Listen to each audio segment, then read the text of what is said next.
Love FM।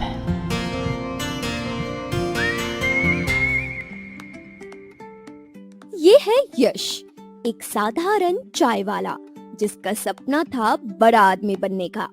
उसकी दुनिया थी ये छोटी सी दुकान जहाँ हर चाय के कप में वो अपना सपना घोलता था। उसकी चाय की खुशबू दूर दूर तक जाती थी और उसकी मुस्कान हर ग्राहक के दिन को रोशन कर देती थी। इस छोटी सी दुकान में सिर्फ चाय ही नहीं, लोगों की कहानियाँ भी मिलती थी। हर सुबह यहाँ मजदूर अपनी थकान मिटाने आते। ऑफिस जाने वाले लोग दिन की शुरुआत यहीं से करते और कॉलेज के छात्र चाय के साथ अपनी दोस्ती का स्वाद चखते। लेकिन इस भीड़ के बीच यश के मन में एक अधूरी ख्वाहिश थी, एक दिन खुद को इस दुकान से आगे बढ़ते हुए देखना। वो जानता था कि उसके सपने बड़े हैं, लेकिन उन्हें पूरा करने का रास्ता धुंधला था। पर उसे नहीं पता था कि किस्मत उसकी जिंदगी में एक ऐसा मोड़ लाने वाली थी जो उसके सपनों की कीमत उससे ही वसूल लेगी। एक ऐसा सौदा जो उसे दौलत और शोहरत तो देगा, पर बदले में क्या ले जाएगा, इसका अंदाजा खुद यश को भी नहीं था।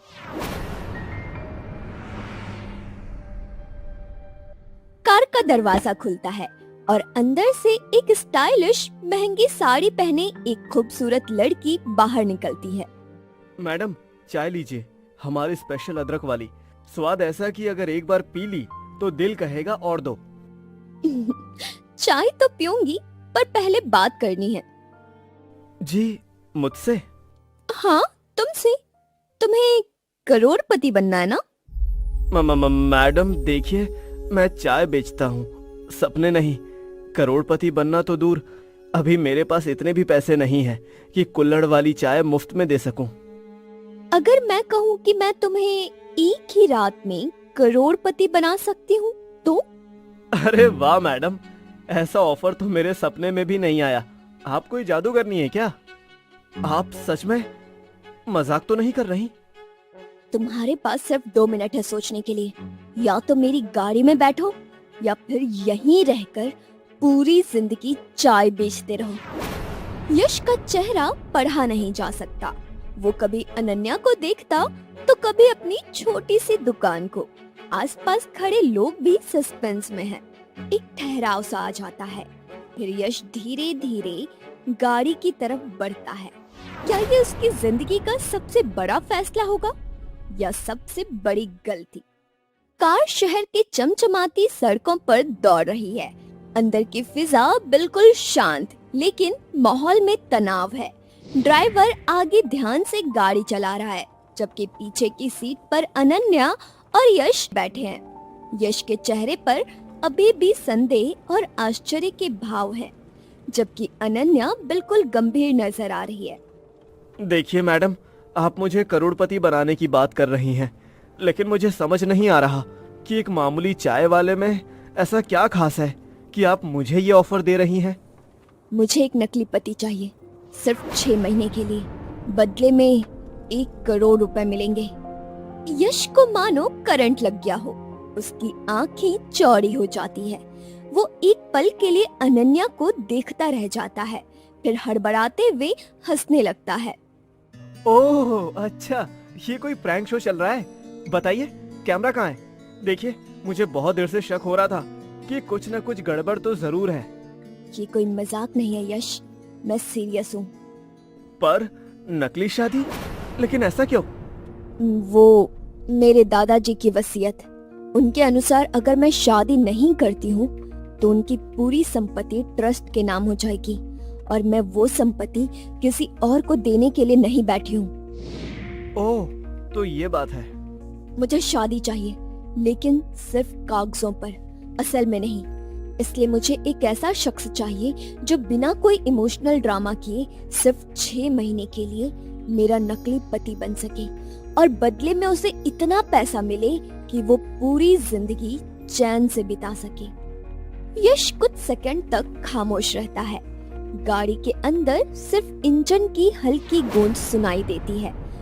आप मुझे ही क्यों चुन रही हैं? कोई अमीर पढ़ा लिखा आदमी नहीं मिला आपको? क्योंकि अमीर लोग लालची होते हैं और पढ़े लिखे लोग चालाक। मुझे किसी सीधे साधे आदमी की जरूरत है जिसे सिर्फ पैसे से मतलब हो और जिसे मेरे मामले में दखल देने की आदत ना हो। और तुम मेरे लिए परफेक्ट चॉइस हो यश। यश इस जवाब पर एक पल के लिए चुप हो जाता है। उसे समझ नहीं आ रहा कि ये तारीफ थी या ताना। वो एक बार फिर खिड़की के बाहर देखता है, फिर अनन्या की तरफ मुड़कर बोलता है, और 6 महीने बाद? डिवोर्स और तुम आजाद। हम दोनों अपनी अपनी जिंदगी जी सकते हैं, ना कोई झंझट ना कोई टेंशन, बस एक सिंपल बिजनेस डील। यश एक लंबी सांस लेता है। उसकी आंखों में सपने झलकने लगते हैं, लेकिन साथ ही कोई अनकहा डर भी था। कार तेजी से शहर की सड़कों पर आगे बढ़ रही है और यश की जिंदगी भी अब एक मोड़ पर आकर ठहर गई है। उसे समझ नहीं आ रहा कि ये रास्ता उसे मंजिल की तरफ ले जा रहा है या अंधेरे की ओर। कोर्ट में यश और अनन्या सादगी से शादी के दस्तावेजों पर साइन करते हैं। दोनों एक दूसरे को देखकर हल्का सिर हिलाते हैं, जैसे इस समझौते पर पूरी तरह सहमत हो। ये शादी प्यार की नहीं बल्कि एक समझौते की थी।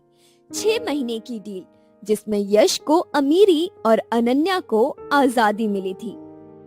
यश करोड़पति तो बन चुका था, लेकिन क्या सच में वो खुश था? इस चमक धमक के पीछे कोई अनकही सच्चाई छिपी थी। यश, तुम्हारी चाय में सच में जादू है। हर घूंट के साथ लगता है जैसे दुनिया की सारी परेशानियां गायब हो गई हैं। तो फिर सुन लो, एक दिन यही जादू मुझे बड़ा आदमी बना देगा और जब मैं अमीर बन जाऊंगा ना, तब तुम्हें छोटी सी दुकान से बड़ा घर दूंगा मेरा। बड़ा घर और चाय? अरे, चाय तो हमेशा मेरी जिंदगी का हिस्सा रहेगी, पर मैं तुम्हें वो हर खुशी दूंगा जो तुम डिजर्व करती हो।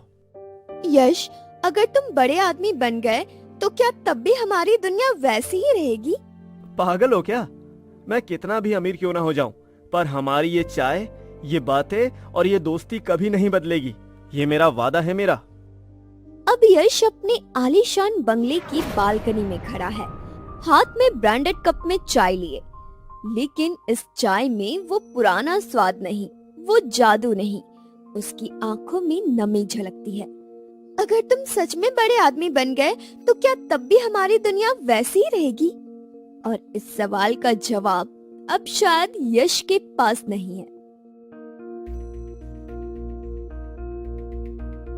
हाँ, कल पार्टी में मेरे साथ रहना, याद है ना? नकली पति। हाँ, याद है। कभी कभी लगता है तुम सच में मेरे पति होते तो। क्या?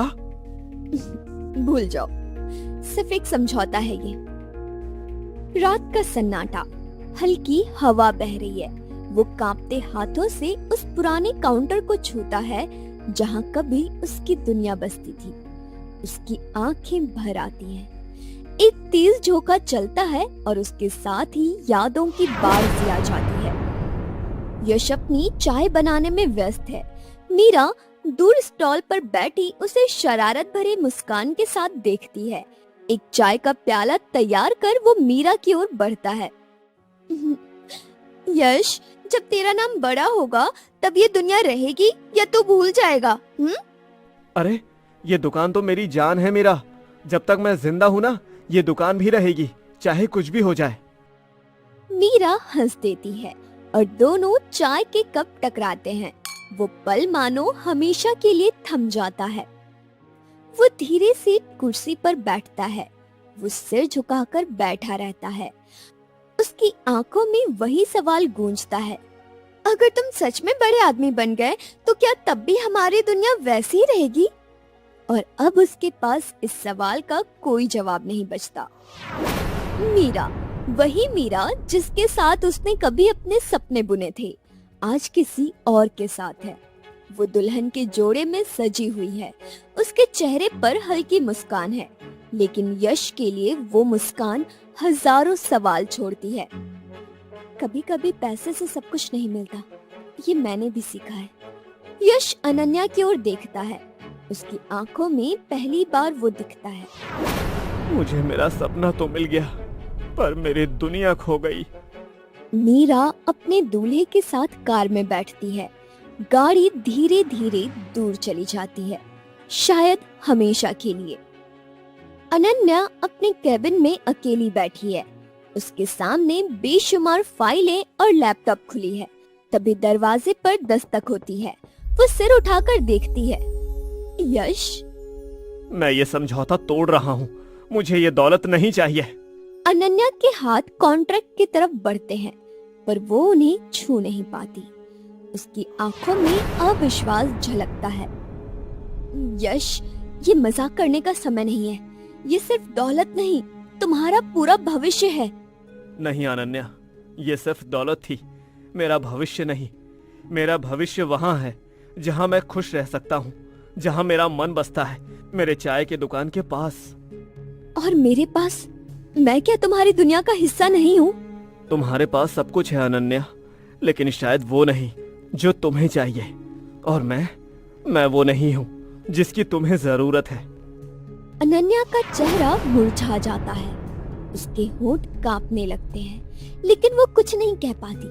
वो बस यश को देखते रह जाती है, जैसे पहली बार समझ पा रही हो कि उसने क्या खो दिया। यश बिना कोई और शब्द कहे पीछे मुड़ता है और दरवाजे की ओर बढ़ता है। हर कदम के साथ अनन्या की धड़कन बढ़ती जाती है। उसकी आंखें उम्मीद से भर जाती है कि शायद यश पलटे, शायद वो कहे कि वो रुक जाएगा। लेकिन यश चलता रहता है। दरवाजे पर पहुंचकर एक पल के लिए वो ठहरता है, पर फिर बिना मुड़े आगे बढ़ जाता है। भाग 2 मिनट। अनन्या अब भी वहीं खड़ी है। उसकी आंखें खुली हैं, पर उनमें नमी तैर रही है। वो धीरे धीरे एक कुर्सी पर बैठ जाती है, अपनी उंगलियां आपस में मरोड़ते हुए। फिर अचानक चेहरा अपने हाथों में छुपा लेती है। उसकी सांसें तेज चलने लगती हैं। गालों से आंसू बिना आवाज के बहने लगते हैं, जैसे बरसात उस लड़की पर हो रही हो जो कभी रोना नहीं सीख पाई थी।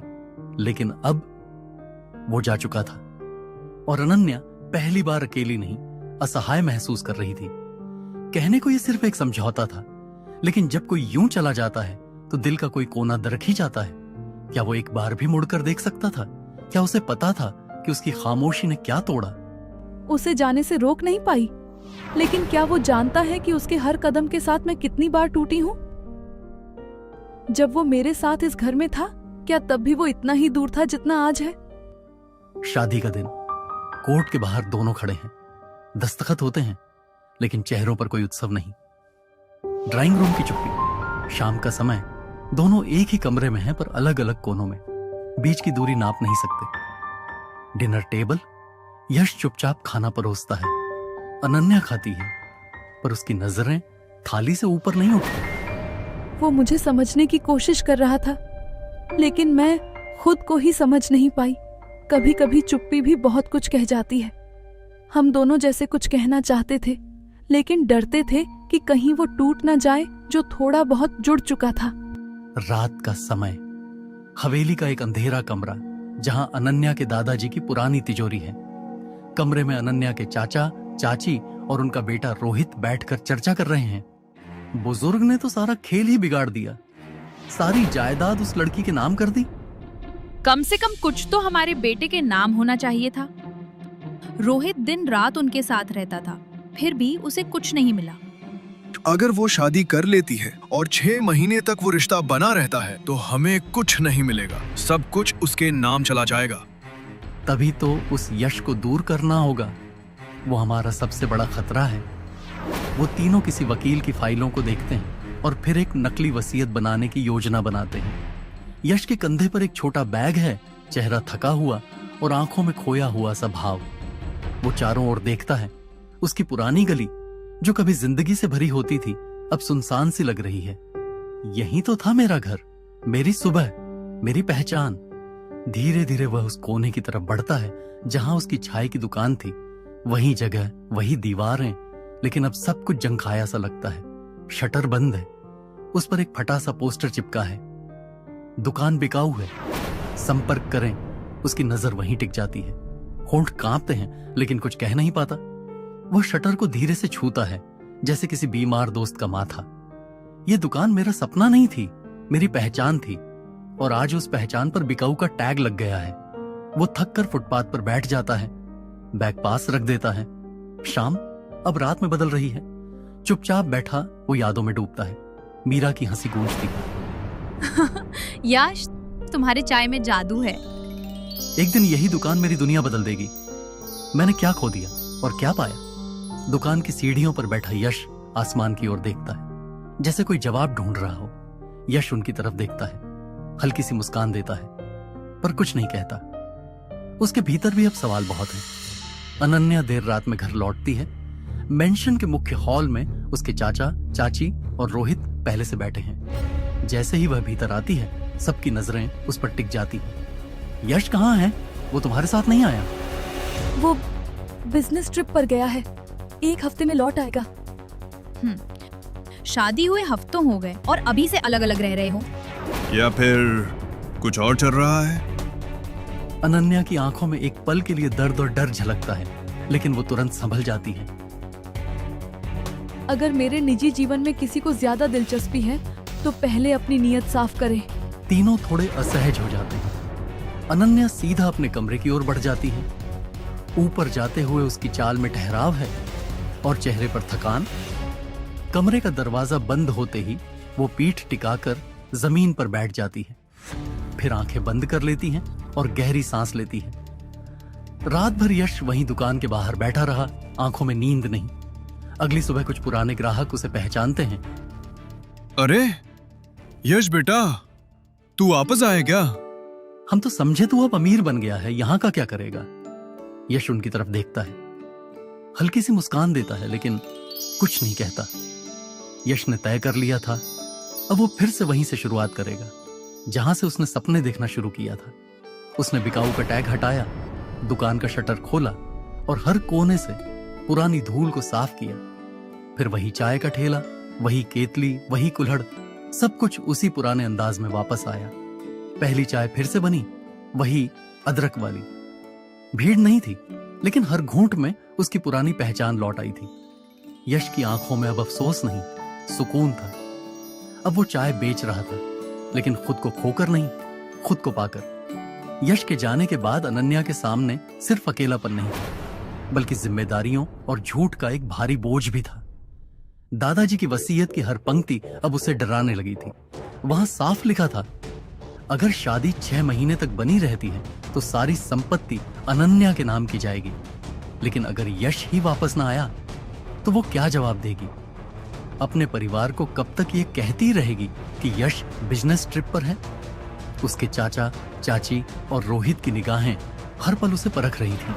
हर मुस्कान, हर कदम पर शक की परछाई थी, जैसे कोई इंतजार कर रहे हो कि कब अनन्या की आवाज कांपे, कब उसकी आंखें झूठ पकड़वा दें। अनन्या जानती थी, अगर कोई एक कड़ी भी टूटी तो सब कुछ जो अब तक बचा कर रखा था छिन सकता है। लेकिन वो टूटी नहीं, वो झुकी नहीं। उसने खुद को काम में झोंक दिया, जैसे अपने ही डर और सवालों से भागने का रास्ता हो। मीटिंग्स में मुस्कुराती रही, क्लाइंट कॉल्स में आत्मविश्वास दिखाया और हर प्रेजेंटेशन में परफेक्शन। लेकिन उसके भीतर कुछ धीरे धीरे थकने लगा था।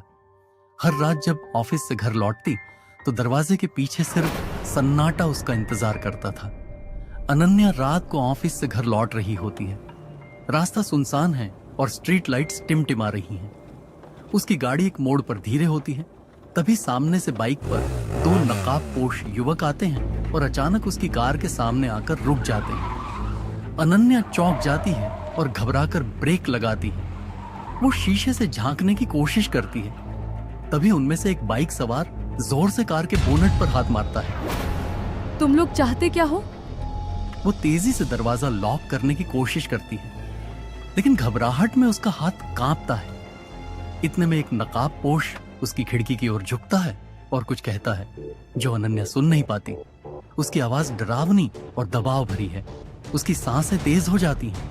वो घबराकर इंजन ऑन करती है और गाड़ी तेज भगाने की कोशिश करती है। लेकिन अगले ही पल एक नकाबपोश बाइक से पीछे से उसकी कार को टक्कर मारता है। झटके में उसका सिर स्टीयरिंग से टकरा जाता है। उसके माथे से हल्का खून निकलने लगता है। उस दर्द को नजरअंदाज करते हुए अनन्या गाड़ी को मोड़ती है और पूरी ताकत से सामने भागती है, लेकिन कंट्रोल खो देती है। जोरदार आवाज होती है, गाड़ी सामने एक पेड़ से टकरा जाती है, फ्रंट बोनट कुचल जाता है, एयरबैग खुलता है, धुएं की हल्की परत गाड़ी के भीतर भरने लगती है। अनन्या बेहोश नहीं होती, लेकिन स्तब्ध और लहूलुहान स्टीयरिंग पर टिके हुए अपने ही डर से जूझती है। इस बीच दोनों नकाबपोश युवक ये देखकर बाइक घुमाते हैं और तेजी से अंधेरे में भाग जाते हैं। Breaking news, billionaire business woman Ananya पर हमला, कार पर रात में नकाबपोश हमलावरों ने किया हमला। यश का दोस्त चाय की दुकान के पास टीवी पर यह खबर देखता है। वह हड़बड़ाकर अंदर भागता है। भाई टीवी देख, अनन्या पे अटैक हुआ है। यश चौंकता है, उसके हाथ का कुल्हड़ गिर जाता है। बिना कुछ पूछे या बोले वो दौड़ पड़ता है। उसका चेहरा डर, पछतावे और बेचैनी से भरा है। अस्पताल की सफेद रोशनी के बीच अनन्या बेहोश पड़ी है, सिर पर पट्टी बंधी है। मॉनिटर की बीप की आवाज कमरे की खामोशी को तोड़ रही है। दरवाजा तेजी से खुलता है। यश अंदर घुसता है। उसका चेहरा पसीने से भरा है, आंखें लाल हैं। ये कैसे हुआ अनन्या? क्या ये इसलिए हुआ क्योंकि मैं तुम्हारे साथ नहीं था? अनन्या धीरे धीरे आंखें खोलती है। उसकी सांसें हल्की हल्की चल रही हैं।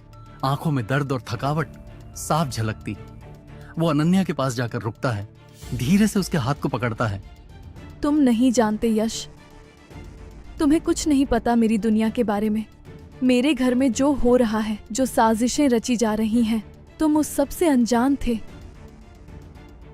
क्यों नहीं बताया मुझे? क्या इतना दूर हो गया था मैं डरती थी कि अगर तुम जान भी गए तो तुम क्या करोगे। ये लड़ाई सिर्फ मेरी नहीं थी, लेकिन तुम्हें बीच में लाने का मतलब था तुम्हें भी उस दलदल में खींचना जिसमें मैं सालों से फंसी हूं। यश उसका हाथ पकड़ता है, धीरे से माथे पर हाथ रखता है। अगर तुम्हें कुछ हो जाता तो अनन्या, अब कोई बात छुपानी मत। यह सिर्फ तुम्हारी लड़ाई नहीं है। अब जो भी होगा हम साथ में झेलेंगे। उनकी उंगलियां आपस में जुड़ जाती हैं, जैसे हर दूरी मिट गई हो। एक अंधेरे कमरे में केवल परछाइयां दिखती हैं। रोशनी बहुत कम है, सिर्फ सिगरेट की धीमी लाल चमक और बाहर की स्ट्रीट लाइट की झलक। 3 आदमी बैठे हैं, एक खड़ा है। सभी की शक्लें अधूरी दिखती हैं, केवल आवाजें स्पष्ट हैं। वो बच गई इतनी प्लानिंग के बाद भी। बस चोट आई है, पर मरती तो सब आसान हो जाता। जायदाद सीधी हमारे नाम पर आ जाती। अब बहुत हो गया। अगली बार चूक नहीं होनी चाहिए।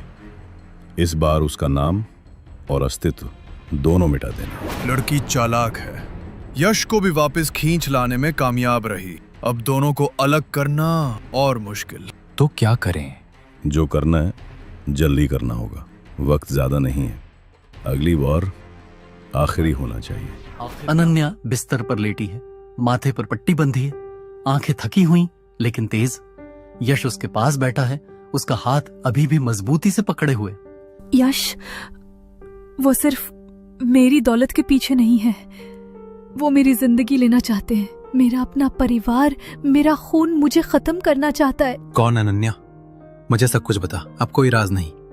मेरे चाचा, चाची और रोहित जब से दादाजी की वसीयत पढ़ी गई तब से वो साजिश रच रहे हैं।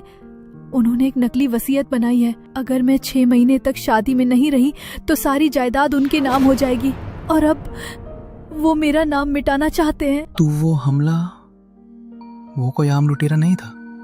नहीं, वो उनके भेजे हुए थे। मुझे नहीं पता था कि वो इतनी दूर तक जाएंगे। अब तुम अकेली नहीं लड़ेगी, मैं तुम्हारे साथ हूं, लेकिन हमें स्मार्टली खेलना होगा। उनके पास पैसा है, ताकत है, लेकिन हमारे पास सच है। सूरज की किरणें टूटी फूटी दुकान पर पड़ रही हैं। यश अपनी पुरानी केतली में चाय बना रहा है। उसका दोस्त गोपाल पास में खड़ा है। भाई, तू अनन्या के साथ उलझ गया है। ये लोग खतरनाक है। तूने टीवी पर देखा नहीं? वो तुझ तक भी पहुंच सकते हैं। गोपाल, मैंने अपनी जिंदगी एक बार सपनों के लिए छोड़ी थी, लेकिन अब मैं अपनी पहचान के लिए लड़ूंगा। और अनन्या, वो मेरी जिम्मेदारी है। तभी एक काली एसयूवी दुकान के सामने रुकती है। दरवाजा खुलता है और रोहित बाहर निकलता है। उसका चेहरा ठंडा, लेकिन आंखों में चालाकी। चाय वाले, अभी भी कूलर में जादू बचा है या सब बिक गया? जादू अभी बाकी है रोहित, लेकिन ये चाय तुम्हारे स्वाद की नहीं होगी। देख यश, तू एक छोटा सा आदमी है। अनन्या के साथ जो खेल चल रहा है उसमें तू सिर्फ एक मोहरा है। अभी भी वक्त है, चुपचाप हट जा, वरना कुल्हड़ ही नहीं तेरा सब कुछ टूट जाएगा। तुम गलत आदमी से पंगा ले रहे हो। मैंने अपनी जिंदगी दोबारा बनाई है और अब इसे कोई नहीं छीन सकता, ना तुम ना तुम्हारे माँ बाप। तुमने आग में हाथ डाल दिया यश, अब क्या करोगे? चाय बनाऊंगा गोपाल, और इस बार ऐसी चाय जो इन सब की साजिश को जला देगी। अनन्या अपने केबिन में बैठी है, सामने वकील की फाइलें बिखरी हुई हैं। उसका चेहरा थका हुआ लेकिन आंखों में जुनून। यश अंदर आता है, हाथ में एक छोटा सा पैकेट। तुम यहाँ? मैंने तो कहा था कि अभी यहाँ मत आना, खतरनाक है। खतरा तो तब है जब इंसान अपने सच से भागे। अनन्या, ये देखो। वह पैकेट खोलता है, उसमें कुछ पुराने कागजात और एक पेन ड्राइव है। तुम्हारे चाचा और रोहित की साजिश का सबूत। मैंने गोपाल की मदद से उनके वकील के ऑफिस से ये निकाला। नकली वसीयत, उनके बैंक ट्रांजैक्शन और उस हमले की कॉल रिकॉर्डिंग। तुमने ये सब कैसे? यश, तुमने अपनी जान जोखिम में डाल दी। अनन्या, गोपाल को मैंने बस इतना कहा कि कुछ कागज चाहिए। वो बेचारा घबरा रहा था लेकिन मेरे साथ चला गया। वकील का ऑफिस रात को बंद था और हमने चुपके से ये सब निकाल लिया। लेकिन यश, अगर तुम पकड़े जाते तो तुम्हें कुछ हो जाता तो? जान तो तब जोखिम में थी जब मैंने अपनी दुकान छोड़ी थी, अपनी पहचान छोड़ी थी। अब मैं सिर्फ सही काम कर रहा हूँ। तुम्हारा सच मेरे लिए मायने रखता है। तुम जानते हो, मैंने शुरू में तुम्हें सिर्फ इस सौदे के लिए चुना था, लेकिन अब मुझे लगता है तुम वो इंसान हो जिस पर मैं सचमुच भरोसा कर सकती हूँ। अनन्या, मैंने ये सब इसलिए किया क्योंकि मैं तुम्हें उस दलदल में अकेले नहीं छोड़ सकता था। तुम्हारी लड़ाई अब मेरी भी है। अनन्या की आंखें नम हो जाती हैं। वह धीरे से यश के कंधे पर हाथ रखती है। दोनों एक दूसरे को देखते हैं और पहली बार उनकी नजरों में सिर्फ सच और विश्वास है। मैंने तुम्हें गलत समझा था यश। तुम सिर्फ एक चाय वाले नहीं हो, तुम मेरी ताकत हो। ये पेन ड्राइव, इसमें उनकी सारी साजिश है। कॉल रिकॉर्डिंग, नकली वसीयत, बैंक ट्रांजैक्शन, ये सब उन्हें बेनकाब कर देगा। हाँ, लेकिन हमें इसे सही वक्त पर इस्तेमाल करना होगा। अगर हम अभी पुलिस के पास गए तो वो अपने रसूख से बच सकते हैं। तुम सही कह रही हो। हमें इनका खेल उनके ही मैदान में खेलना होगा। आज रात वो सब मेंशन में होंगे। वो सोचते हैं कि मैं टूट चुकी हूँ, कि मैं हार मान लूंगी, लेकिन वो गलत है। हमें उन्हें उनके ही जाल में फंसाना होगा। ठीक है, हम वहां जाएंगे ये सबूत लेकर। पुलिस को चुपके से बुलाएंगे। जब वो अपनी जीत का जश्न मना रहे होंगे, हम ये रिकॉर्डिंग चलाएंगे, नकली वसीयत दिखाएंगे। वो कहीं नहीं भाग पाएंगे। यश, तुम मेरे साथ हो ना? ये आखिरी लड़ाई है। इसके बाद शायद हमें वो सुकून मिले जिसकी हमें तलाश है। मेंशन का हॉल सजा हुआ है। चाचा, चाची और रोहित बैठे हैं, उनके चेहरों पर जीत की मुस्कान। अनन्या अंदर आती है, उसके पीछे यश। हॉल में कुछ वकील और पुलिस ऑफिसर भी मौजूद हैं। यह क्या तमाशा है अनन्या? और यह चाय वाला यहाँ क्या कर रहा है? तमाशा तो आपने शुरू किया था चाचा, लेकिन अब ये खत्म होने का वक्त है। वह पेन ड्राइव टेबल पर रखती है। एक प्रोजेक्टर पर कॉल रिकॉर्डिंग चलती है जिसमें रोहित और उसके गुंडों की बातचीत साफ सुनाई देती है। नकली वसीयत की कॉपी भी सामने आती है। सभी की शक्लें अधूरी दिखती हैं, केवल आवाजें स्पष्ट हैं। वो बच गई इतनी प्लानिंग के बाद भी। बस चोट आई है, पर मरती तो सब आसान हो जाता। जायदाद सीधी हमारे नाम पर आ जाती। अब बहुत हो गया, अगली बार चूक नहीं होनी चाहिए। इस बार उसका नाम और अस्तित्व दोनों मिटा देने हैं। लड़की चालाक है, यश को भी वापस खींच लाने में कामयाब रही। अब दोनों को अलग करना और मुश्किल होगा। तो क्या करें? जो करना है जल्दी करना होगा। वक्त ज्यादा नहीं है, अगली बार आखिरी होना चाहिए। ये सब झूठ है। ये कागजात फर्जी है। झूठ और सच का फैसला कोर्ट करेगा मिस्टर रोहित, लेकिन अभी के लिए आप तीनों को हमारे साथ चलना होगा। पुलिस चाचा, चाची और रोहित को हथकड़ी लगाती है। तभी एक वकील आगे आता है, हाथ में एक और कागज। मिस अनन्या, ये आपकी दादाजी की असली वसीयत का एक और हिस्सा है। इसमें लिखा है कि अगर आपकी शादी 6 महीने तक बनी रही तो जायदाद का आधा हिस्सा आपके पति के नाम होगा। अनन्या और यश चौंक जाते हैं। हॉल में सन्नाटा छा जाता है। ये क्या बात है? मैंने तो ये सौदा तोड़ दिया था। लेकिन शायद दादाजी को पता था कि जो सच्चा दिल रखता है वो सौदे से बड़ा होता है। वह यश का हाथ पकड़ती है। दोनों एक दूसरे को देखते हैं। सूरज की किरणें यश की चाय की दुकान को रोशन कर रही हैं। दुकान अब पहले से ज्यादा चमक रही है। नया पेंट, नया शटर और पुराना जादू। भीड़ फिर से लौट आई है। गोपाल और कुछ पुराने ग्राहक हंसते बात करते हैं। यश भाई, ये मैडम तो अब हमारी भाभी बन गई। हाँ भाई, ये मेरी चाय का नया मसाला है। सब हंस पड़ते हैं। अनन्या शर्मा जाती है। दोनों की हंसी में पुराना सुकून लौट आता है। दौलत से खुशियां खरीदी जा सकती हैं, लेकिन सुकून नहीं। रिश्ते अगर सच्चे हों तो उनके सामने कोई भी सौदा टिक नहीं सकता। सपने पूरे करना जरूरी है, लेकिन अगर उन सपनों की कीमत अपनों का प्यार और अपनी पहचान खोने से चुकानी पड़े तो शायद वो सपना नहीं, एक समझौता बन जाता है। सफलता वही है जहां दिल को सुकून मिले, और सच्ची दौलत वो है जहां अपने साथ खड़े हों। पैसा इंसान को अमीर बना सकता है, लेकिन प्यार और अपनापन ही उसे पूरा बनाते हैं।